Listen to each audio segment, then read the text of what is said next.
المنار المنار المنار المنار المنار المنار المنار المنار اے امین علم و فن اے حکمتوں کے انجمن تجھ پہ نازاں ہے چمن تجھ پہ نازاں ہے چمن. الحمد للہ رب العالمین والعاقبۃ للمتقین والصلاة والسلام علی سید المرسلین اما بعد رب اشرح لی صدری ویسر لی امری واحلل عقدۃ من لسانی یفقهوا قولی. اللهم أرنا الحق حقا وارزقنا اتباعه وأرنا الباطل باطلا وارزقنا اجتنابه. اللهم صل على محمد وعلى آل محمد كما صليت على إبراهيم وعلى آل إبراهيم إنك حميد مجيد. اللهم بارك على محمد وعلى آل محمد كما باركت على إبراهيم وعلى آل إبراهيم إنك حميد مجيد.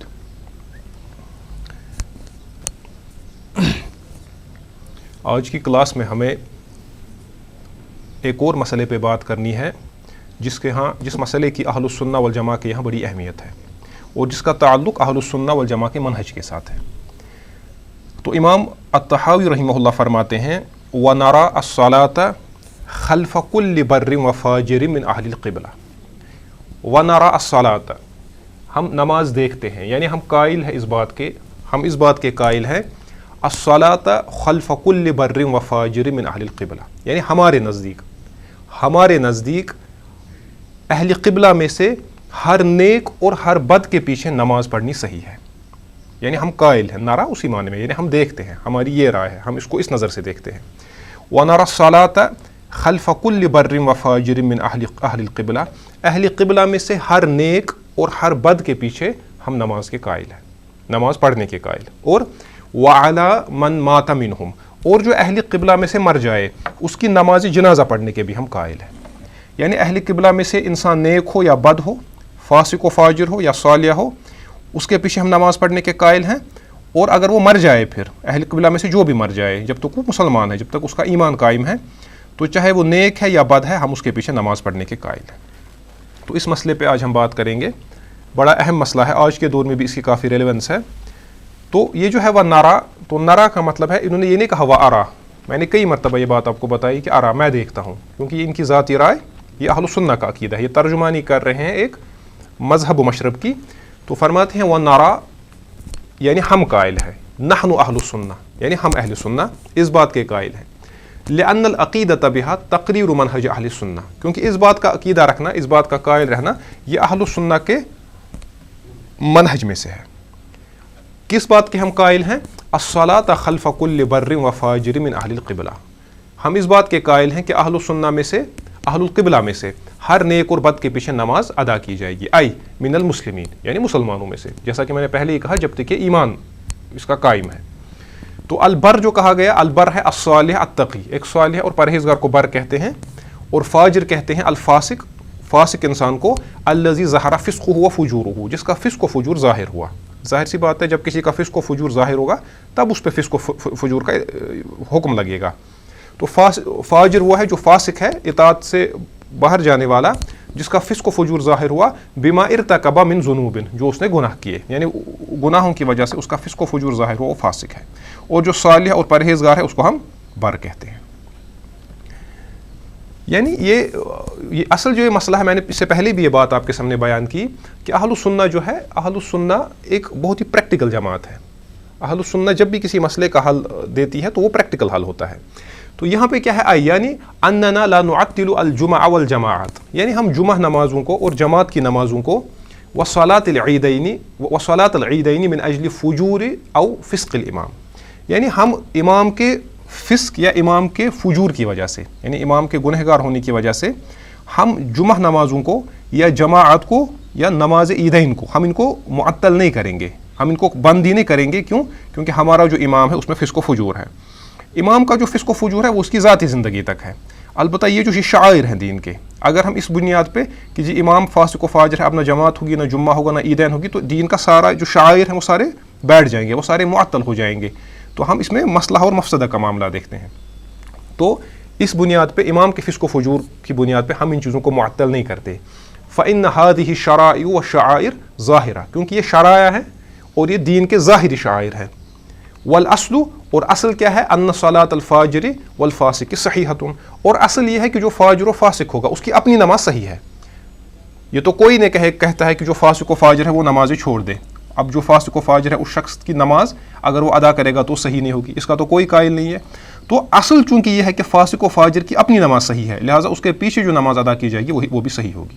اور یہ ایک پریکٹیکل سولوشن ہے، پریکٹیکل سولوشن. جس طرح آپ دیکھیں گے اہل السنہ اور اہل تشیع کا جب آپ دیکھیں گے، اہل تشیع حضرات جو ہیں وہ ہمیشہ ایک خیالی دنیا میں رہے، وہ ایک امام کے منتظر رہے جس امام کا سرے سے وجود ہی نہیں ہے.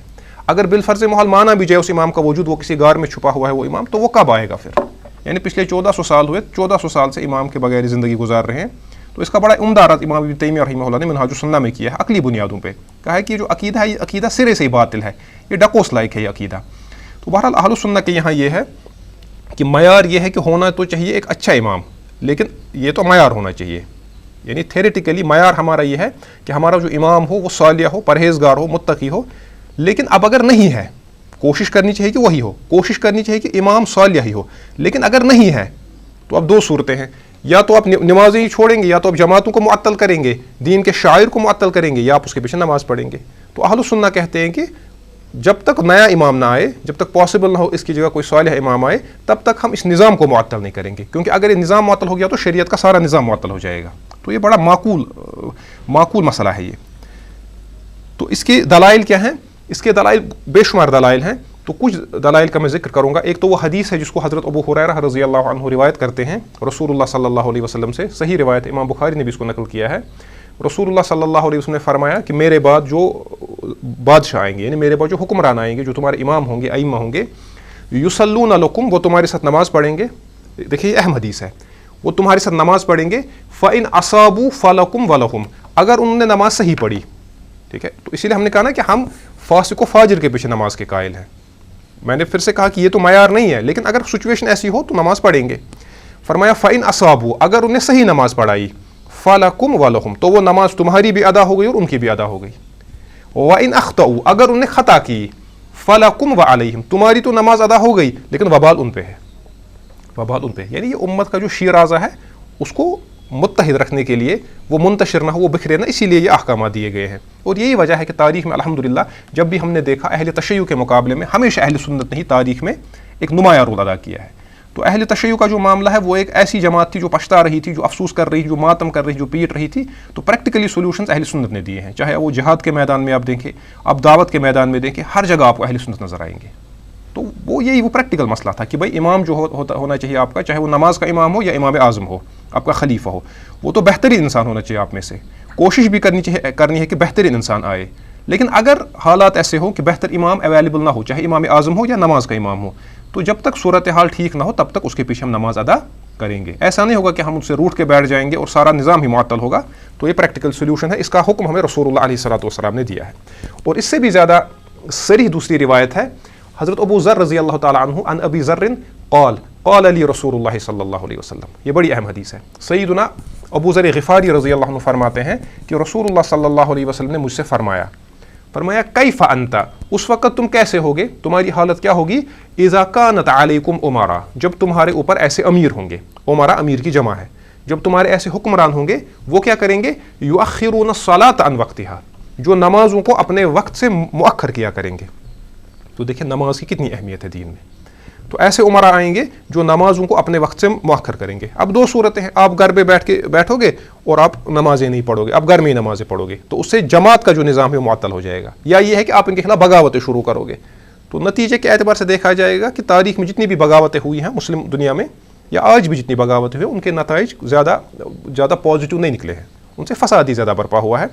تو بہرحال اس سچویشن میں جب تم پہ ایسے عمرا ہوں گے جو نمازوں کو مؤخر کریں گے. قال ابو ذر رضی اللہ عنہ فرماتے ہیں قلت، میں نے عرض کیا، فما تأمرونی، آپ مجھے کس بات کا حکم دیتے ہیں. امرا یا امرو، حکم دینا، آپ مجھے کس بات کا حکم دیتے ہیں. تو دیکھیں رسول اللہ علیہ الصلوۃ والسلام نے کیا فرمایا، یعنی حکمران ایسے ہوں گے جو نمازوں کو مؤخر کریں گے، نمازوں کو ڈیلے کریں گے ان کے وقت سے. تو رسول اللہ صلی اللہ علیہ وسلم نے فرمایا صلی الصلاۃ لوقتہا، تم اپنے وقت پہ نماز پڑھا کرو انفرادی طور پہ یا کس طرح تم پڑھ سکو، اپنے وقت پہ نماز ادا کرو. فإن أدركتها معهم، پھر اگر تم نے اس نماز کو ان کے ساتھ بھی پایا، یعنی تم نے اپنے ٹائم پہ نماز ادا کرو، پھر اگر تم ان کے پاس گئے تو وہاں پہ تم نے دیکھا کہ یہ نماز پڑھ رہے ہیں، فصلی، تو تم بھی نماز پڑھو، فإنها لك نافلۃ، تو یہ تمہارے لیے نفل بنے گی. ٹھیک ہے، یعنی یہ جو نظام ہے جمعہ کا، جماعت کا، یہ جو شاعر دین ہے، ان کو معطل نہ کرو، اپنی جگہ نماز کو ادا کرو لیکن اس کو اپنی جگہ اس کو بھی قائم رکھو. تو یہ یعنی اس سے صاف لگ رہا ہے کہ رسول اللہ صلی اللہ علیہ وسلم ان عمرا سے راضی نہیں ہے. راضی تو اہل سنت بھی نہیں ہے، ہم بھی راضی نہیں. ہم بھی کوشش کرتے ہیں کہ اگر صالح حکمرانی آئے یا صالح امامی آئے وہ ایک الگ ہے اپنی جگہ، لیکن اس بنیاد پہ ان چیزوں کو معطل کرنا تو بہرحال نہ تو یہ شریعت کا ہی تقاضا ہے اور نہ ہی یہ عقل کا تقاضا ہے. تو اس کی اور دلیل کیا ہے؟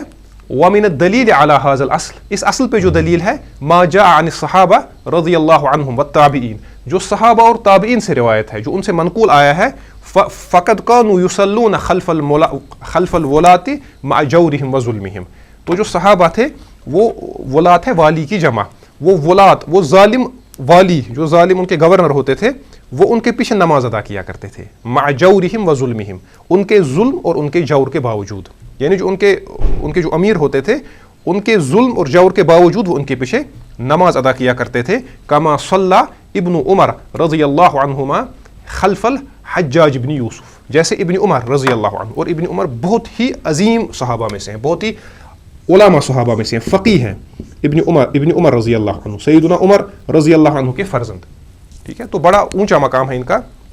تو جیسا کہ ابن عمر رضی اللہ عنہ نے حجاج بن یوسف کے پیچھے نماز پڑھی. ٹھیک ہے، تو یہ اصل ہمارے لیے قرار پاتی ہے. تو امام ابن ابی العز الحنفی رحمہ اللہ فرماتے ہیں وفی صحیح البخاری، فرماتے ہیں صحیح بخاری میں ہے کیا ہے، ان عبداللہ ابن عمر رضی اللہ عنہ کان یصلی خلف الحجاج بن یوسف الثقفی. فرماتے ہیں صحیح بخاری میں یہ ہے کہ عبداللہ بن عمر رضی اللہ تعالی عنہ وہ حجاج بن یوسف کے پیچھے نماز پڑھا کرتے تھے. ٹھیک ہے، حالانکہ حجاج کے بارے میں احادیث میں بھی اشارے آئے ہیں کہ رسول اللہ صلی اللہ علیہ وسلم نے فرمایا تھا سیکون فی السقیف کذاب و مبیر، او کما قال علیہ الصلوۃ والسلام، کہ سقیف میں ایک کذاب، ایک جھوٹا آئے گا، اور ایک مبیر، خون بہانے والا، ایک ظالم آئے گا. کذاب بھی آئے گا اور ظالم بھی آئے گا. تو صحابہ جو تھے، صحابہ سے اس کی یہ تفسیر منقول ہے کہ یہ جو کذاب تھا وہ مختار بن عبید الثقفی تھا، مختار الثقفی، اور جو مبیر تھا، ظالم تھا، وہ حجاج بن یوسف تھا. تو احادیث میں اس کے بارے میں اشارے آئے ہیں اور یہ صحابہ نے اس کو ایسے سمجھا ہے. اور اسی طرح وَكَذَا انس بن مالک، اسی طرح انس بن مالک، یہ بھی جلیل القدر صحابہ میں سے تھے. تو سیدنا ابن عمر رضی اللہ عنہ اور انس بن مالک رضی اللہ عنہ یہ حجاج بن یوسف کے پیچھے نماز پڑھتے تھے. اور یہ مسلمہ چیز ہے تاریخ میں، وَكَانَ الْحَجَّاجُ فَاسِقًا ظَالِمًا، اور حجاج فاسق تھا اور ظالم تھا. اب یہ الگ بات ہے، ہمارے یہاں آج ایک طبقہ ایسا بھی ہے جو حجاج بن یوسف کو رحمۃ اللہ علیہ اور امیر المومنین ثابت کر رہے ہیں. تو یہ ایسا ہی اصل مسئلہ یہ ہے کہ اہل سنت کا اپنا منہج ہے. میں اس سے پہلے بھی عرض کر چکا ہوں کہ اہل سنت نے ان چیزوں کو، چاہے وہ صحابہ کے اختلاف کا معاملہ ہو، مشاجرات صحابہ کا معاملہ ہو، یا ان تاریخ میں جو اشخاص بڑی بڑی شخصیتیں آئی ہیں نیک یا بد، ان کا معاملہ ہو، اس پہ اہل سنت نے پہلے ہی ان کا موقف ہے اہل سنت کا. اب آج نئے سرے سے اس پہ تحقیق ہو رہی ہے، نئے سرے سے لوگ آ رہے ہیں، کچھ ویسے ہیں جن کو عربی زبان نہیں آتی، کچھ ایسے ان کو تجوید کے بنیادی قواعد نہیں آتے، تو وہ پھر سے اس چیز کو کھول کے بیٹھے ہیں. جبکہ صحابہ جو ہمارے سلف تھے، اہل سنت کے جو ائمہ تھے، انہوں نے اس مسئلے کو حل کیا تھا اور اس کو بند رکھا تھا. تو اب اس وقت ایک آدمی آیا ہے جس کو بیچارے کو نماز کے مسائل بھی پوری طرح معلوم نہیں، جس کو تجوید پڑھنی نہیں آتی، تو وہ پھر سے اب محاکمہ کر رہا ہے سیدنا امیر معاویہ رضی اللہ عنہ کا. اب ایک آدمی آج فیصلہ کرے گا کہ امیر معاویہ صحیح تھے یا غلط تھے، تو اس کے نتیجے میں یہاں سے ایک ریئیکشن ہوگی، وہ پھر سے شخصیت کو اٹھائے گی تو وہ ثابت کرے گی نہیں جی حجاج بن یوسف ایک صالح، ایک پارسا انسان تھا. تو بہرحال یہ امت کا وقت ضائع ہو رہا ہے. امت نے اس پہ کام کیا تھا، اب ہم کو آگے بڑھنا تھا، امت کو دعوت کا کام کرنا تھا، امت کو اپنے معاملات کو ٹھیک کرنا تھا. تو آپ دیکھیں سوشل میڈیا پہ سب سے زیادہ اسی چیز کو پذیرائی ملتی ہے. اب کوئی مثبت بات کرے، کوئی کنسٹرکٹیو بات کرے امت کی تعمیر کے لیے، امت کی اپلفٹمنٹ کے لیے، تو لوگ اس کو خاطر خواہ توجہ نہیں دیتے. لیکن ان مسائل کو اپائے، امیر معاویہ نیک تھے، حجاج کیسا تھا، حضرت علی اور حضرت معاویہ کے درمیان جو اختلافات ان کی نوعیت کیا تھی، تو اس پہ بات کی ہمارے علماء نے. تو انہوں نے فیصلہ سنایا تھا، اس میں کہا تھا کہ دونوں مجتہد تھے. حضرت علی جو تھے وہ حق کے زیادہ قریب تھے، حضرت امیر معاویہ سے خطا تھی، خطا اجتہادی تھی، تو اس دروازے کو بند کرو.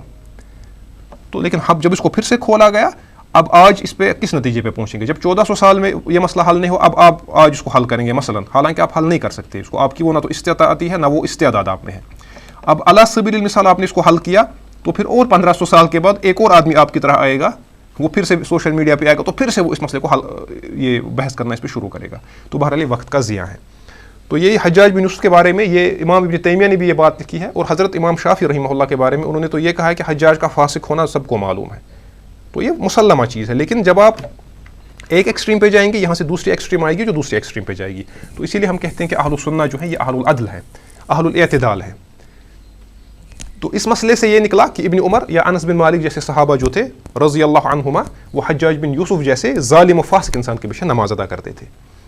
تو امام ابن تیمیہ فرماتے ہیں، قال شیخ الاسلام ابن تیمیہ رحمہ اللہ، ابن تیمیہ فرماتے ہیں وَقَدْ كَانَ الصَّحَابَةُ رضوان اللہ علیہم يُصَلُّونَ خَلْفَ مَن يَعْرِفُونَ فُجُورَهُ، فرماتے ہیں کہ صحابہ جو تھے وہ ان لوگوں کے پیچھے نماز پڑھتے تھے جن کا فجور، جن کا فسق ان کو معلوم ہوتا تھا، یہ دین کا شیرہ متحد رکھنے کے لیے۔ كما صلى عبد الله ابن مسعود وغيره من الصحابہ خلف الولید ابن عقبہ ابن ابی معیط، تو دیکھیں تیسرا صحابی بھی ہے حضرت عبداللہ بن مسعود رضی اللہ عنہ۔ تو امام ابن تیمیہ فرماتے ہیں رحمہ اللہ، فرماتے ہیں جیسے ابن مسعود رضی اللہ عنہ نے الولید بن عقبہ کے پیچھے نماز پڑھی تھی، اور ولید بن عقبہ کیسا آدمی تھا؟ وقد كان يشرب الخمر، یہ شراب بھی پیا کرتے تھے۔ وصلى مرة الصبح اربعا، اور صبح کی نماز انہوں نے ایک مرتبہ شراب کے زیر اثر 4 رکعت پڑھائی، 2 کے بجائے 4 پڑھائی۔ وجلده عثمان بن عفان على ذلك، اور حضرت عثمان ان پہ حد لگائی تھی، ٹھیک ہے۔ وكان عبداللہ ابن، اچھا تو ان پہ حد لگی تھی شراب کی وجہ سے، اس کے باوجود ابن مسعود ان کے پیچھے نماز ادا کرتے تھے۔ سمجھے آپ اہل سنہ کا منہج دیکھیے کتنا پریکٹیکل ہے، ہاں راضی ان سے دل میں راضی نہیں تھے۔ وكان عبداللہ ابن عمر وغيره من الصحابہ يصلون خلف الحجاج بن یوسف، اور عبداللہ بن عمر رضی اللہ تعالیٰ عنہ اور بھی کئی صحابہ جیسے انس بن مالک وہ حجاج بن یوسف جیسے ظالم و فاسق انسان کے پیچھے بھی نماز ادا کرتے تھے۔ تو یہ اہل سنہ کی اصل ہے جس کو امام الطحاوی رحمہ اللہ نے ذکر کیا ہے، اور باقی جو ائمہ ہیں وہ اس کو اسی چیز کو سبسکرائب کر رہے ہیں۔ وقال رحمہ اللہ، اور ابن تیمیہ پھر اور بیان فرماتے ہیں فَإِنَّ، یہ اب اس کی حکمت بیان فرماتے ہیں فَإِنَّ تَفْوِيتَ الْجُمُعَةِ وَالْجَمَاعَةِ أَعْظَمُ فَسَادًا مِنَ الْاِقْتِدَاءِ فِيهِمَا بِإِمَامٍ فَاجِرٍ، فرماتے ہیں جمعہ اور جماعت کو چھوڑنا، اس کو معطل کرنا، اس کا فساد زیادہ بڑا ہے بنسبت اس کے کہ ہم اس کو ادا کریں کسی فاجر امام کے پیچھے۔ امام فاجر ہے، ٹھیک ہے، اس میں فساد ہے، یہ مستحسن، میں نے پہلے ہی کہا یہ مستحسن نہیں ہے آپ کا امام فاسق و فاجر ہے، بہتر ہے کہ کوئی نیک، اگر پازیٹیولی فساد کے بغیر آپ اس کو چینج کر سکے تو کوشش کرنی چاہیے۔ لیکن اگر آپ کو لگتا ہے کہ نہیں میں کوشش اگر کروں گا تو اس کا نتیجہ بڑا خطرناک آئے گا، مسلمانوں کی عزت، عصمت، جان، مال وہ سارا ضائع ہو جائے گا، تو اس کو تب تک انگیز کرے جب تک اللہ کوئی راستہ نہ نکالے۔ تو اس فاسق و فاجر کے پیچھے نماز پڑھنا اس میں اگرچہ فساد ہے، لیکن اس سے کم ہے کہ آپ جماعت کوئی معطل کرے، آپ جمعہ کوئی، آپ عیدین کوئی معطل کرے، ٹھیک ہے۔ اس کی طرف اشارہ کیا ہے سیدنا علی ابن ابی طالب رضی اللہ عنہ، ان کا بڑا مشہور قول ہے، وہ فرماتے ہیں کہ لابد للناس من امارت، لوگوں کے لیے خلافت کا ہونا لازمی ہے، حکومت کا ہونا لازمی ہے، برتن کانت او فاجرتن، چاہے نیک ہو یا بد ہو۔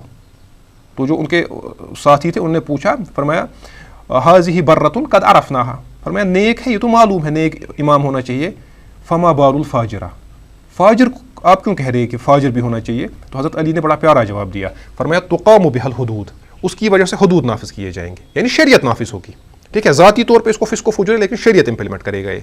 وتأمن بها السبیل، اور راستے محفوظ رہیں گے مسلمانوں کے، ٹھیک ہے، اور ویجاہد به العدو، اور اس کے ذریعے سے دشمن سے جہاد کیا جائے گا۔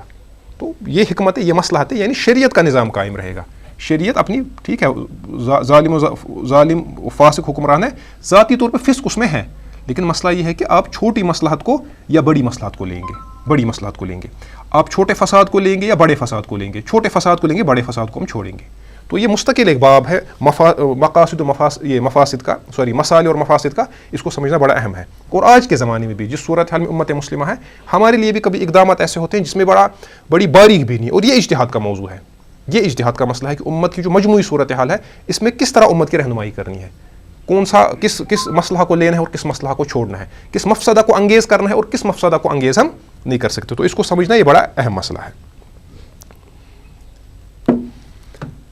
تو اس کے بعد ابن تیمیہ فرماتے ہیں کہ یہ بہتر ہے کہ ہم فاسق امام کے پیچھے نماز پڑھیں اس کے بجائے کہ ہم اس سسٹم کو ہی معطل کر دیں، لا سیما خصوصاً اذا کان التخلف عنہما لا يدفع فجورہ، فجورہ، فرماتے ہیں خصوصاً جب ہمارے پیچھے رہنے سے اس کا فسق و فجور ختم نہ ہو. ہاں اگر ہم یہ کہیں کہ بھائی آپ اگر اس کے پیچھے نماز نہیں پڑھو گے تو یہ باز آئے گا، وہ تو دوسری بات ہے. جب آپ کو معلوم ہے کہ بھائی یہ حکمران ہے یا امام ہے، یہ باز آنے والا نہیں ہے، تو آپ پیچھے کیوں رہیں گے؟ پھر آپ اس کو برداشت کرتے رہیں کہ اللہ جب تک کوئی راستہ نکالے. فَيَبْقَى تَرْكُ الْمَصْلَحَةِ الشَّرْعِيَّةِ بِدُونِ دَفْعِ تِلْكَ الْمَفْسَدَةِ. تو کیا ہوگا؟ تو یہ آپ مصلحت کو ترک کریں گے. یہ جو نماز کی جو مصلحت ہے یا جو جماعت کی مصلحت شرعیہ ہے، اس کو آپ ترک کریں گے، جبکہ وہاں سے مفسدہ بھی دور نہیں ہوگا. مفسدہ اپنی جگہ رہے گا، فسق اس کا، اور آپ وہاں سے مصلحہ کو ترک کر رہے ہیں جو ان عبادات میں، ان شعائر میں مصلحہ ہے. تو فرماتے ہیں، اب دیکھیں یہ بڑا جملہ ہے ابن تیمیہ کا رحمہ اللہ. فرماتے ہیں وَلِهَذَا، اسی لیے كَانَ التَّارِكُونَ لِلْجُمْعَةِ وَالْجَمَاعَةِ، اسی لیے جمعہ اور جماعت کو ترک کرنے والے خلف ائمۃ الجور مطلقاً یعنی جو پوری طرح جنہوں نے چھوڑا تھا ظالم حکمرانوں کے پیچھے جمعہ اور جماعت کو ادا کرنا، ان کا کیا مسئلہ تھا؟ معدودین عند السلف والائمہ من اہل البدع. ائمہ سنت اور امام ہمارے وہ ان کو بدعتی سمجھتے تھے جو مطلقاً اس نماز کو ترک کرتے تھے. اب ہمارے یہاں کچھ لوگ کہیں گے بھائی ابن تیمیہ نے کہا ہے، تو پھر اس کو سعودی سے جوڑیں گے، یہ ایسے ہی لوگ ہیں. بھائی یہ ابن تیمیہ نہیں کہہ رہے ہیں، ابن تیمیہ سے پہلے امام طحاوی اس کو کہہ رہے ہیں. ٹھیک ہے، تو یہ اس چیز کو سمجھو. ہم نے یہاں پہ بھی ہر چیز کو مطلب بانٹا ہے، ائمہ کو بھی بانٹا ہے، علماء کو بھی بانٹا ہے، اور ملکوں کو بھی تقسیم کیا ہے. ملک بھی ہم نے تقسیم کیا، وہ آپ کا ملک ہے یا میرا ملک ہے، میں اس ملک کو سپورٹ کروں گا، آپ اس ملک کو سپورٹ کریں. تو بہرحال یہ بچگانہ حرکت ہے، ان سے ہم کو باہر آنا چاہیے. تو ابن تیمیہ فرماتے ہیں کہ ائمہ کے نزدیک وہ لوگ جو مطلقاً ائمہ جور کے پیچھے نمازوں کو ترک کرتے تھے، تو ان کو ہمارے ائمہ اہل بدعت میں شمار کرتے ہیں. اچھا، تو یہ تو ہوئے امام ابن تیمیہ رحمہ اللہ یا امام الطحاوی یا امام ابن ابی العز الحنفی. اب دیکھتے ہیں کہ معاصر علماء میں سے جو شیخ عبد الرحمن البراق ہے، یہ جو سلفی فکر ہے، اس کے ترجمان ہیں دور جدید میں. فرماتے ہیں وَتَرْكُ إِقَامَةِ الْجُمَعِ وَالْأَعْيَادِ خَلْفَ الْإِمَامِ لِفُجُورِهِ مِن مَنْهَجِ الْمُبْتَدِعَةِ. فرماتے ہیں جمعہ اور جماعت کو اماموں کے پیچھے چھوڑنا، ترک کرنا، اس لیے کہ وہ فاجر ہے، یہ اہل بدعت کا منہج ہے. ٹھیک ہے، وَلِهَذَا نَصَّ أَهْلُ الْعِلْمِ عَلَى هَذِهِ الْمَسْأَلَةِ فِي هَذَا الْبَابِ. فرماتے ہیں اسی لیے اہل علم نے اس مسئلے پہ بات کی ہے. ٹھیک ہے، وَإِلَّا، جبکہ حقیقت یہ ہے فَالْأَصْلُ أَنَّ هَذِهِ الْمَسْأَلَةَ عَمَلِيَّةٌ مِنَ الْأَحْكَامِ الْفِقْهِيَّةِ. حالانکہ اگر دیکھا جائے یہ ایک عملی مسئلہ، اس کا تعلق فقہ سے ہے، یہ فقہ میں ہوتا ہے اور فقہ کی کتابوں میں آپ کو ملے گا. جب آپ امامت کی بحث پڑھیں گے اس میں یہ چیزیں ملیں گی. لیکن عقیدے میں علماء اس کو کیوں ڈسکس کر رہے ہیں؟ امام الطحاوی رحمہ اللہ نے اس کو عقیدے میں کیوں ڈسکس کیا؟ وجہ اس کی یہی ہے کہ یہ اس کا تعلق اہل سنت کے منہج کے ساتھ ہے، یہ منہج کا مسئلہ ہے. جس طرح موضع پہ مسح کا معاملہ ہے، تو موضع پہ مسح بھی فقہی مسئلہ ہے، وہاں پہ لکھا ہے کس موضع پہ مسح آئے گا وغیرہ، وہ شرائط وغیرہ. تو لیکن اس کو بھی امام طحاوی نے یہاں پہ لایا ہے کیونکہ وہ اس سے اہل سنت کے منہج کا تقرر ہوتا ہے. ٹھیک ہے، تو فرمایا وَإِلَّا فَالْأَصْلُ أَنَّ هَذِهِ الْمَسْأَلَةَ عَمَلِيَّةٌ مِنَ الْأَحْكَامِ الْفِقْهِيَّةِ. جبکہ اصلاً یہ عملی مسئلہ ہے جس کا تعلق فقہ کے ساتھ ہے. لیکن لما لم يكن الخلاف في هذا بين اہل السنہ. فرماتے ہیں چونکہ اب اس میں اہل سنت کے درمیان اختلاف نہیں ہے، اہل سنت اس بات کے قائل ہیں کہ اہل بدعت کے پیچھے بھی نماز ادا ہوگی، لیکن بسبب مجبوری. تو بل اجمعوا على الصلاة خلف الائمہ ابرارا كانوا ام فجارا، بلکہ ان کا اجماع ہے اس مسئلے پہ کہ ائمہ جو ہیں ہمارے ائمہ، ان کے پیچھے نماز پڑھی جائے گی چاہے وہ فاسق ہو یا فاجر ہو. اس پہ اجماع ہے. نصوا علیہ فی بیان اصول و منہج اہل سنہ. تو اسی لیے انہوں نے اہل سنت کے اصول اور اہل سنت کے منہج میں اس کو ذکر کیا. تو اس کا مطلب ہے کہ اگر کوئی فقہی مسئلہ جو اہل سنت کی شناخت بنے تو اس کو ہمارے ائمہ نے وقتاً فوقتاً کس میں ذکر کیا ہے؟ اس کو عقیدے کی کتابوں میں ذکر کیا ہے، تاکہ اس سے اہل سنت کے عقیدے کا منہج پتہ چلے. البتہ پھر اس کے ساتھ انہوں نے ایک تنبیہ کی ہے، بڑی اہم تنبیہ ہے، جیسا کہ میں نے پہلے بھی آپ سے کہا.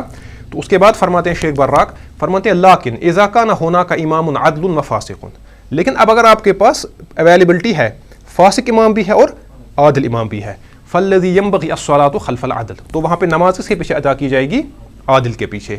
واما الصلاة خلف الفاسق، تو فاسق کے پیچھے جہاں تک نماز کا تعلق ہے فإنها صحیحۃ کما قلنا، تو اصلاً تو یہ صحیح ہے جیسا کہ ہم نے کہا، کیونکہ فاسق کی اپنی نماز بھی صحیح ہے، اس کی چونکہ اپنی نماز صحیح ہے، اس کے پیچھے جو نماز ادا کی جائے گی وہ بھی صحیح ہے. لیکن ينبغي حجر و ترک الصلاة خلفہ، فرماتے ہیں لیکن بہتر یہ ہے کہ اس کو ترک کیا جائے اور اس کے پیچھے نماز نہ پڑھی جائے. اذا امکن ان یصلی خلف غیرہ، جب پاسبل ہو کہ اس کے بغیر کسی اور کے پیچھے ہم نماز ادا کر سکیں. یہ وہی بات ہے جو میں نے پہلے بیان کی تھی. ہاں دیکھیں یہ اہم بات ہے، اسی لیے میں نے اس کو ہائی لائٹ کیا ہے. تو فرماتے ہیں بلکہ ينبغي السعی فی عزلہ، بلکہ ہمیں کوشش کرنی چاہیے کہ جو یہ فاسق امام ہے اس کو عزل کرے، اس کو ہٹائے ہم. لیکن کب؟ اذا امکن ذالک بدون مفسدۃ، جب یہ پاسبل ہو کسی بڑے فساد کے بغیر. ابھی تک یہ ہے کہ مسلمان پرسکون زندگی گزار رہے ہیں، امام آپ کا ظالم ہے، اس ظلم کو برداشت کرو، یہ برداشت کرنا ہے. اب اگر آپ نے اس کے خلاف بغاوت کی تو وہاں سے ایسا فساد ہوا کہ آپ کے گھروں میں داخل ہوا، آپ کی عورتوں کی عزت و عصمتوں کو اس نے تار تار کیا، آپ کے جوانوں کو اس نے قتل کیا، تو زیادہ فساد اب کون سا ہے؟ تو امن تو بہت بڑی دولت ہے، تو وہ امن وہ آپ نے وہ بھی ختم ہو گیا اور یہ بھی اپنی جگہ سے نہیں ہلا، تو فساد ہوا. تو فرماتے ہیں اس کو ہٹانا تو مناسب ہے، لیکن کب؟ اذا امکن ذالک بدون مفسدۃ. یہ اہم بات ہے، جب ایسا پاسبل ہو فساد کے بغیر، کوئی بڑا فساد رونما نہ ہو. لأنه لا يجوز تولیۃ الفاسق فاجر والفاسق فی الامامہ. فرماتے ہیں کیونکہ یہ جائز نہیں ہے کہ فاسق و فاجر کو ہی امامت سپرد کی جائے، یہ مناسب نہیں ہے. فمن له قدرۃ علی عزلہ وابدالہ بالعدل وجب علیہ. دیکھیں یہ بڑی باریک بات ہے اور یہ سلفی عالم ہے، ٹھیک ہے. تو فرماتے ہیں کہ جس کے پاس قدرت ہو کہ وہ اس امام کو ہٹا سکے، اس کو عزل کر سکے یا اس کو ہٹا سکے عدل کے ساتھ، اس پہ واجب ہے وہ چیز، اگرچہ یعنی فساد اگر وجود میں نہ آئے. فرماتے ہیں وَهَذَا مِنْ إِنْكَارِ الْمُنْكَرِ. یہ کس میں آتا ہے؟ انکار منکر میں. اچھا، اب دوسرا مسئلہ یہاں پہ انہوں نے اٹھایا ہے اسی کے ساتھ، تو اس میں وضاحت ہوئی ہوگی کہ فاسق و فاجر کے پیچھے اہل السنہ نماز کے قائل ہیں. تو اب ہے دوسرا مسئلہ الصلاۃ خلف المخالف المذہب. اب اس کے پیچھے نماز پڑھنا جو مذہب میں آپ کا مخالف ہو. تو ہمارے یہاں کشمیر میں جو پریشانی ہے، یہاں پہ آئے دن آپ کو ایسے فتاوا ملیں گے، جی فلاں کے پیچھے نماز پڑھنی صحیح نہیں ہے، بس میرے مسلک کے پیچھے، میرے مسلک کا جو بندہ ہے اس کے پیچھے نماز ادا کرو، اس کے علاوہ کسی کے پیچھے نماز نہیں. یہاں سے دوسرا طبقہ کہہ رہا ہے کہ نہیں جی میرے پیچھے نماز ہوگی، اس کے پیچھے نماز نہیں ہوگی. نماز کیوں نہیں ہوگی؟ فقہی اختلاف کی بنیاد پہ، فقہی اختلاف. تو اب دیکھیں یہ ایک سلفی عالم لکھ رہے ہیں، تو یہ کہنا کہ مطلقاً جو سلفی ہیں وہ متشدد ہیں، وہ آپ خود دیکھیں گے. اب یہ سلفی عالم متشدد ہے یا وہ شخص متشدد ہے جو اپنے آپ کو غیر سلفی کہتا ہے لیکن اس کے بعد یہ فتویٰ دیتا ہے کہ میرے سوا کسی اور کے پیچھے نماز ادا نہیں ہوگی. تو چیزوں کو ان کے پراپر پرسپیکٹو میں دیکھنا ہے.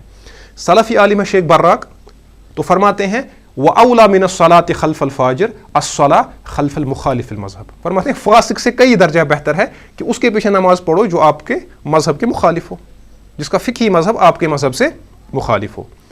فَيَجُوزُ أَن تُصَلِّيَ خَلْفَ مَن يُخَالِفُكَ فِي بَعْضِ أَحْكَامِ الصَّلَاةِ. فرماتے ہیں پس جائز ہے کہ آپ اس کے پیچھے نماز ادا کرو جو بعض نماز کے احکام میں آپ کا مخالف ہے، اس کا مذہب آپ سے مخالف ہے. فَيَجُوزُ أَن تُصَلِّيَ خَلْفَ مَن يَرَى أَنَّ أَكْلَ لَحْمِ الْجُزُورِ غَيْرُ نَاقِص. فرماتے ہیں آپ کے لیے اس شخص کے پیچھے نماز پڑھنا جائز ہے جو اس بات کا قائل ہے کہ اونٹ کا گوشت کھانے سے وضو نہیں ٹوٹتا. یعنی اس نے اونٹ کا گوشت اب یہاں پہ تو یہ سچویشن نہیں ہے چونکہ عرب کی بات ہو رہی ہے، تو امام احمد کے نزدیک اونٹ کا گوشت کھانے سے وضو ٹوٹتا ہے، شوافیہ کے نزدیک نہیں ٹوٹتا، احناف کے نزدیک بھی نہیں ٹوٹتا. اب اگر کوئی شافی امام ہے تو شافی امام نے اونٹ کا گوشت کھایا، حنفی امام نے اونٹ کا گوشت کھایا، اس نے نماز پڑھائی. اب پیچھے سے حنبلی ہے، حنبلی اس بات کا قائل ہے کہ اس کا وضو ٹوٹ گیا، تو کیا کرنا ہے؟ تو ہمارا جو مولوی صاحب ہوگا نا، یہ تنگ نظر مولوی صاحب، یہ کہے گا بھائی نماز نہیں ہوگی، اس کی نماز ہی نہیں ہے تو ہماری نماز کہاں ہوگی؟ تو صحیح، تو یہ ایک سلفی، میں بار بار اس لفظ پہ زور دے رہا ہوں کیونکہ سلفیوں کو جو ڈب کیا جاتا ہے کہ یہ متشدد ہے، تو بات بہرحال وہ نہیں ہے. تو فرماتے ہیں کہ جو شخص اس بات کا قائل ہو کہ اونٹ کا گوشت کھانے سے وضو نہیں ٹوٹتا، آپ اس کے پیچھے نماز پڑھ سکتے ہیں. وَأَنْتَ تَعْتَقِدُ، جبکہ تمہارا یہ اعتقاد ہو أَنَّ أَكْلَ لَحْمِ الْإِبْلِ نَاقِص، کہ اونٹ کا گوشت کھانے سے وضو ٹوٹتا ہے. یعنی آپ کے عقیدے کے مطابق آپ کے امام کا وضو نہیں ہے لیکن آپ کو اس کے پیچھے نماز پڑھنی کیونکہ اجتہادی مسائل ہیں. اچھا، فَأَنْتَ لَوْ أَكَلْتَ لَحْمَ الْجُزُورِ، کہتے ہیں اگر آپ نے خود اونٹ کا گوشت کھایا، لَا رَأَيْتَ أَنَّ الصَّلَاةَ لَا تَصِحُّ بِدُونِ وُضُوءٍ، تو آپ اس بات کے قائل ہوں گے پرسنلی کہ میری نماز صحیح نہیں ہے جب تک میں وضو نہ کروں. لیکن هذا صاحب المذهب الآخر، لیکن جو دوسرا صاحب مذہب ہے، صلاته صحیحہ، اس کی نماز درست ہے کیونکہ اجتہاد کا مسئلہ ہے. لأن هذا الذي أداه إليه علمه واجتهاده، کیونکہ اس کو اس نتیجے پہ کس نے پہنچایا؟ اس کے علم اور اس کے اجتہاد نے.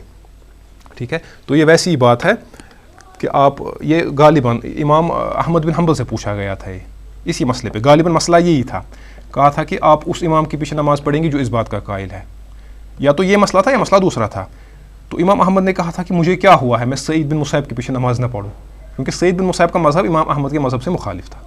تو یہی بات ہے. تو کیا یہ آپ کہیں گے کہ ایک حنبلی یہ کہہ سکتا ہے کہ میں امام شافعی کے پیچھے نماز نہیں پڑھوں گا یا امام ابو حنیفہ کے پیچھے نماز نہیں پڑھوں گا؟ تو بہرحال چونکہ اجتہادی مسائل ہیں اس میں گنجائش ہے. تو فرماتے ہیں فلا تترک الصلاۃ للخلاف المذہبی فی بعض شروط الصلاۃ، فرماتے ہیں نماز کو ترک نہیں کیا جائے گا مذہبی اختلاف کی بنیاد پہ اگرچہ شروط الصلاۃ میں اختلاف ہو. لأن فی ترک الصلاۃ لذالک تفریق بین المسلمین، کیونکہ اگر ہم اس سے نماز کو ترک کریں گے، جماعت کو ترک کریں گے اس کے پیچھے، تو اس سے مسلمانوں کے درمیان کیا ہوگی؟ تفریق. ٹھیک ہے، تو وہذہ مفسدۃ کبریٰ، تو یہ بہت بڑا مفسدہ ہے، بہت بڑی مفسدہ ہے. وفساد عریض، اور یہ بہت ہی بڑا فساد ہے. فلا تترک الصلاۃ خلف مخالفک فی المذہب، فرماتے ہیں لہٰذا نماز نہیں ترک کی جائے گی جو مذہب میں تمہارا مخالف ہے. فیجوز للحنبلی ان یصلی خلف الحنفی او المالکی او الشافعی، تو ایک حنبلی کے لیے جائز ہے کہ وہ ایک حنفی کے پیچھے اور ایک مالکی کے پیچھے اور ایک شافعی کے پیچھے نماز پڑھے. وکذا العکس، اور اسی طرح اپوزٹ، یعنی ہر کوئی ہر کسی کے پیچھے نماز پڑھ سکتا ہے. جب آپ فاسق و فاجر کے پیچھے نماز پڑھ سکتے ہو، یعنی حجاج بن یوسف کے پیچھے آپ نماز پڑھو گے، امام شافعی اور امام ابو حنیفہ کے پیچھے نماز، اگر آپ ایسا سوچتے ہو تو پھر آپ کو اپنی عقل کا آپ کو ٹیسٹ کرانا چاہیے کہ آپ دماغی طور پہ مطلب ذہنی توازن آپ کا برقرار ہے کہ نہیں. اچھا، اب اس کے بعد ایک اور مسئلہ ہے الصلاۃ خلف مستور الحال. اب ہم نے دیکھا فاسق و فاجر کے پیچھے نماز کا حکم، آپ کے مذہب میں جو آپ کا مخالف ہے اس کے پیچھے نماز کا حکم. اب الصلاۃ خلف مستور الحال، اس کے پیچھے نماز پڑھنا جس کا آپ کو حال معلوم نہیں ہے. یہ بھی اکثر ہوتا ہے کشمیر میں، جب سے اب زیادہ ہمارا عقیدہ کچھ لوگوں کا مضبوط ہو گیا تب سے یہ مسئلہ کھڑا ہو گیا. آپ مسجد میں گئے، آپ کو پتہ نہیں ہے اس کا عقیدہ کیا ہے اس شخص کا، نہ آپ کو اس کا مذہب پتہ ہے، یہ آپ کے لیے مستور الحال ہے. آپ گئے کسی گاؤں میں، ساؤتھ میں گئے، نارتھ میں گئے، آپ وہاں اذان ہوئی، آپ نے ایک مسجد دیکھی. اب یوزلی تو ہمارے یہاں ماشاءاللہ بورڈ لگے ہوتے ہیں مسجدوں پہ، مسجد تقسیم ہوئی ہے، اس میں ایک مخصوص طبقہ جا سکتا ہے، تو اس میں نہیں. اب کوئی مسجد ایسی ہے وہاں پہ بورڈ نہیں لگا، وہ ٹھیک ٹھاک بورڈ ہے اس پہ، جس سے تفریق نہیں ہوتی ہے مسلمانوں کے درمیان. آپ گئے، اب آپ کو پتہ نہیں امام کیا ہے، یہ مستور الحال ہے، اس کے پیچھے نماز آئے گی کہ نہیں آئے گی. ٹھیک ہے، تو دیکھتے ہیں. تو امام ابن ابی العز الحنفی رحمہ اللہ فرماتے ہیں اعلم، جان لو، رحمک اللہ و ایانا، اللہ تم پہ بھی رحم کرے اور ہم پہ بھی، انہ یجوز للرجل ان یصلی خلف من لم یعلم منہ بدعتا ولا فسقا باتفاق الائمہ. فرماتے ہیں جائز ہے کہ انسان کے لیے اس شخص کے پیچھے نماز پڑھنا جو مستور الحال ہے، جس کے بارے میں آپ کو نہ تو کسی بدعت کا پتہ ہے نہ فسق کا پتہ ہے. باتفاق الائمہ، اور اس پہ ائمہ کا اتفاق ہے. اور یہ اہم بات ہے، ولیس من شرط الاعتمام ان یعلم المأموم اعتقاد امامہ. فرماتے ہیں یہ یعنی اقتدا، نماز میں اقتدا کے شرائط میں سے یہ کوئی شرط ہے ہی نہیں کہ ماموم کو یعنی نماز پڑھنے والے کو لازماً اپنے امام کا عقیدہ معلوم ہونا چاہیے. ٹھیک ہے، ولا یمتنعہ، اور نہ اس کے لیے یہ جائز ہے کہ وہ اس کو امتحان لے. فیقول، پھر اسے پوچھے ماذا تعتقد، میں تب نماز پہلے عقیدہ بتاؤ. اب دیکھیں اس سے کیا صورتحال پیدا ہو جائے گی. آپ کسی علاقے میں گئے، وہاں پہ آپ نے امام کا ہاتھ پکڑا، گوڑ سے کیا اعتقاد جی، ٹھیک ہے، تو آپ اپنا عقیدہ بتاؤ، تو یہ پرابلم ہے. تو بل یصلی خلف المستور الحال، تو جو مستور الحال ہوگا اس کے پیچھے نماز ادا کی جائے گی. ٹھیک ہے، تو یہ مسئلہ ہے. تو امام ابن تیمیہ کیا فرماتے ہیں؟ ابن تیمیہ تو ان مسائل میں اتھارٹی کا درجہ رکھتے ہیں. تو ابن تیمیہ فرماتے ہیں فالصلاۃ خلف المستور جائزۃ باتفاق ائمۃ علماء المسلمین. فرماتے ہیں مستور الحال کے پیچھے نماز پڑھنا علماء کے اتفاق سے جائز ہے. ومن قال، اور جس نے یہ کہا ان الصلاۃ محرمۃ او باطلۃ خلف من لا يعرف حالہ، جس نے یہ کہا کہ جس امام کا آپ کو حال معلوم نہ ہو اس کے پیچھے نماز پڑھنا حرام یا باطل ہے، جس نے یہ کہا، تو ابن تیمیہ فرماتے ہیں رحمہ اللہ فقد خالف اجماع اہل سنت والجماعہ، اس نے اہل سنت والجماعہ کے اجماع کی مخالفت کی. تو دیکھیں کتنا خطیر مسئلہ ہے. بہرحال تو ہم نے دیکھا کہ نماز جو ہے وہ جائز ہے فاسق و فاجر کے پیچھے بھی، آپ کا جو مذہب میں جو مخالف ہے اس کے پیچھے بھی، اور مستور الحال کے پیچھے بھی. من اہل القبلہ، لیکن کن کے پیچھے؟ اہل قبلہ، آئی من المسلمین، جو مسلمان ہو. یعنی اہل قبلہ میں نے اس سے پہلے بھی آپ کو بتایا ہے کہ اہل قبلہ سے مراد وہ لوگ ہیں جو دین کے ضروریات کو مانتے ہوں، جو ضروریاتی دین، جو دین کے بنیادی عقائد ہیں جو اس کے قائل ہوں. اہل قبلہ سے مراد یہ نہیں ہے کہ جو قبلہ کی طرف منہ کر کے نماز پڑھتے ہوں، تو اس سے پھر قادیانی جو کافر ہیں اور بدترین کافر ہیں، کافر نہیں مرتد بھی ہیں. تو ان لوگوں نے پھر اس سے مسئلہ کھڑا کیا تھا کہ بھائی ہم بھی اہل قبلہ میں سے ہیں، ہم بھی قبلہ کی طرف منہ کر کے نماز پڑھتے تو ہمارا بھی ہے. تو پھر اس وقت ہمارے جو امام یہ عالم بہت بڑے گزرے ہیں کشمیر میں، علامہ انور شاہ کشمیری رحمہ اللہ، تو پھر انہوں نے ان کا رد کیا تھا. ان کی کتاب ہے اکفار الملحدین، بڑی اچھی کتاب ہے، تو اس کو آپ دیکھ سکتے ہیں. انہوں نے اس کتاب میں اس مسئلے پہ بات کہ ضروریات دین کا جو معتقد ہو وہی اہل قبلہ میں سے ہے. یہ اصطلاح ہماری ہے، اس کو لفظی طور پہ آپ نہ لیں، یہ علماء عقیدہ کی اپنی اصطلاح ایک ہے.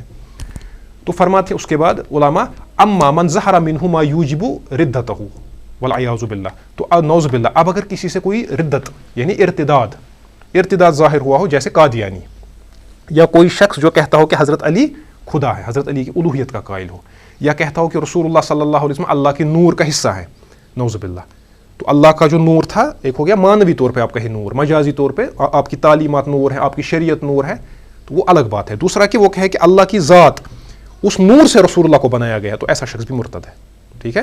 یا جو یہ کہے کہ اللہ اور رسول میں کوئی فرق نہیں، یہ سارے ارتداد کے عقائد ہیں۔ تو جس شخص یا کوئی شخص یہ کہے کہ شریعت آج کے زمانے میں نہیں چلے گی، شریعت اب obsolete ہوئی ہے، اب ہمیں نیا قانون بنانے کی ضرورت ہے، ٹھیک ہے؟ یا کوئی شخص یہ کہے کہ قرآن میں کیا سارا صحیح لکھا ہے، یا کوئی کہے کہ اسلام اب یہ دقیانوسی مذہب ہے، اب ہمیں آگے چلنے کے لیے جب تک ہم اسلام کو تھامے رہیں گے تب تک ہم پیچھے رہیں گے، تو اسلام کو چھوڑو آپ۔ تو یہ بڑے اس پہ علماء نے تفصیل سے لکھا ہے کہ ارتداد کیا کیا ہے۔ تو فرماتے ہیں لیکن اب جس سے ارتداد ہو، جس نے ارتداد کا یہ ارتکاب کیا ہو، مرتد ہوا ہو، فلا یصلی خلفہ، تو اس کے پیچھے نماز نہیں پڑھی جائے گی۔ وَإِن كَانَ يَنْتَسِبُ لِلْإِسْلَامِ، اگرچہ وہ اپنے آپ کو مسلمان ہی کہتا ہو، تو اس کی بڑی مثال قادیانی ہے، ٹھیک ہے؟ تو قادیانیوں کے اگر مساجد وہ کہاں ہیں ویسے وہ معابد ہیں ان کے جو عبادت گاہ ہیں، تو وہاں پہ بڑا لکھا ہوتا ہے لا الہ الا اللہ محمد رسول اللہ، اور یہ بھی لکھا ہوتا ہے ما کان محمد ابا احد من رجالکم ولکن رسول اللہ وخاتم النبیین۔ تو بہرحال یہ تلبیس ہے، تو وہ ان کے پیچھے نماز پڑھنی باتفاق الائمہ ناجائز ہے، حرام ہے۔ تو ایک تو ہم نماز پڑھتے ہیں ان کے پیچھے جن کے یہ ہے، ان کے پیچھے نماز پڑھتے ہیں، اور وعلی من مات منہم، اور جو ان میں سے مر جائے ان کی بھی ہم نماز جنازہ پڑھتے ہیں۔ یعنی اس کا مطلب یہ ہے کہ ہم صرف نیک لوگوں کی نماز جنازہ، ہم فاسق و فاجر لوگوں کی نماز جنازہ بھی پڑھتے ہیں، اور وہ بیچارے زیادہ محتاج ہوتے ہیں۔ نماز جنازہ میں جو زیادہ امپورٹنٹ ہے اس میں وہ دعا ہی ہوتی ہے اس کے لیے۔ تو بہرحال تو وہی یہاں پہ لکھا ہے وَنَرَى صَلَاةَ الْجِنَازَةَ عَلَى مَن مَاتَ مِنَ الْمُسْلِمِينَ، ہم اس بات کے قائل ہیں کہ مسلمانوں میں سے جو بھی شخص مرے اس کی نماز جنازہ پڑھنی ہے، چاہے وہ کتنا بھی گنہگار ہو، اللہ کہ وہ مرتد ہو، نعوذ باللہ۔ اگر کوئی مرتد ہو، اللہ بچائے سب کو، تو پھر دوسری بات ہے، اس کے احکامات الگ ہیں، اس کو تو پراپرٹی بھی نہیں ملے گی وغیرہ، وہ تو دوسرا مسئلہ ہے، پھر اس کو مسلمانوں کے قبرستان میں بھی دفن نہیں کرنا ہے، کو جا کے اس پہ نماز جنازہ پڑھی جائے۔ اچھا، تو یہ دو سلائیڈز ہیں۔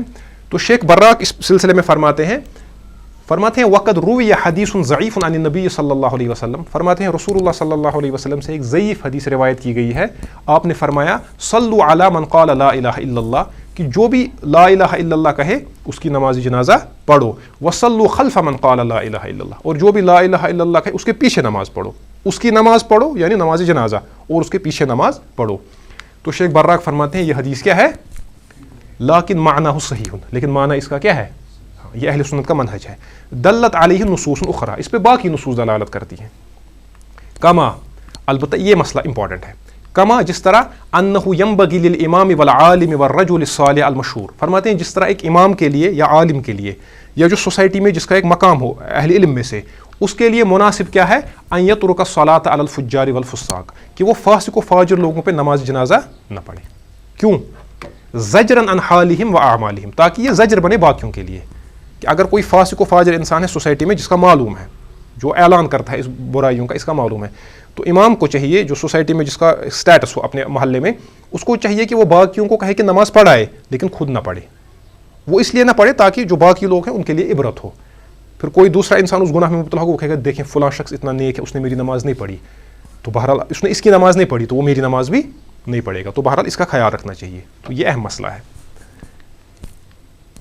تو امام ابن ابی العز الحنفی رحمہ اللہ فرماتے ہیں فمن کان مؤمنا باللہ ورسولہ، فرماتے ہیں جو اللہ اور اس کے رسول صلی اللہ علیہ وسلم پر ایمان لاتا ہو، لم ینہ عن الصلاۃ علیہ، اس پہ نماز پڑھنے سے منع نہیں کیا جائے گا، یعنی اس کی نماز جنازہ ادا کی جائے گی۔ ولو کان لہ من الذنوب، اگر اس کے گناہ ہو الاعتقادیہ البدعیہ، یہ اہم بات ہے، یعنی اگر اس کے اعتقاد میں بدعت پائی جاتی ہو، یہ کتنا اہم مسئلہ ہے، یعنی اس کے اعتقاد میں البدع پائی جاتی ہو۔ اہل سنت کا منہج واللہ اس میں بہت وسعت ہے، اب جس طرح ہم اس کو بند کر کے پیش کرتے ہیں نا، ہاں اگر اعتقادی بدعت اب دو طرح کی ہے، ایک مکفرہ ہے ایک مفسقہ ہے۔ اگر اس کی بدعت مکفرہ ہے یعنی یہ کافر ہو گیا تو پھر تو مرتد ہے، پھر تو نہیں پڑھنی ہے، لیکن اگر بدعت کی حد تک تھا تو پھر گنجائش ہے، تو یہ دیکھا جائے گا۔ تو ہمارے یہاں معمولی مسئلوں پہ ہم نماز نہیں پڑھتے، تو فرماتے ہیں اگر اس میں وَلَوْ كَانَ لَهُ مِنَ الذُّنُوبِ الْاِعْتِقَادِيَّةِ الْبِدْعِيَّةِ، اگر اس میں بدعتی اعتقاد ہو، اس کا اعتقاد میں بدعت ہو، بدعت، اس میں معتزلہ بھی آ جائیں گے، یعنی معتزلی کی نماز بھی آپ کو پڑھنی ہے۔ ہاں جو امام ہوگا وہ نہیں پڑھے گا، اب ہمارے یہاں آج تو معتزلی ایز سچ نہیں ہے, آج اور بھی بڑی جماعتیں پائی جاتی ہے اس طرح کی. اول عملیہ الفجوریہ مالہ, یا فسق و فجور کے اعمال ہو, اس میں اعتقاد میں بدعت ہو, کفر نہیں ہونا چاہیے, اعتقاد میں بدعت ہو یا عمل میں فجور ہو. بل قد امر اللہ تعالی بالاستغفار للمؤمنین, بلکہ اللہ تبارک و تعالیٰ نے تو مومنین کے لیے استغفار کا حکم دیا ہے. فاعلم انہ لا الہ الا اللہ واستغفر لذنبک وللمؤمنین والمؤمنات. تو بہرحال اس سے پتہ چلا, آج کی جو ہماری کلاس تھی اس سے پتہ چلا کہ اہل سنت کا منہج اس سلسلے میں کتنا معتدل ہے. ہم نماز پڑھتے ہیں ہر نیک و فاجر کے پیچھے, اور ہم نے دیکھا کہ جو جس کا مذہب مخالف ہو آپ کے مذہب سے, فقہی مذہب, اس کے پیچھے بھی نماز پڑھتے ہیں, اور جو مستور الحال ہو اس کے پیچھے بھی نماز. اور اسی طرح جو شخص مذہب میں آپ کا مخالف ہو یا مستور الحال ہو لیکن مسلمانوں میں سے ہو یا فاسق و فاجر, اس کی ہم نماز جنازہ بھی ادا کرتے ہیں. تو اس کے ساتھ ہی آج کی کلاس ختم ہوئی. ھذا ما عندی واللہ تعالی عالم. السلام علیکم ورحمۃ اللہ. المنار المنار المنار المنار المنار المنار المنار المنار. اے امین علم و فن, اے حکمتوں کے انجمن, تجھ پہ نازاں ہے چمن, تجھ پہ نازاں ہے چمن.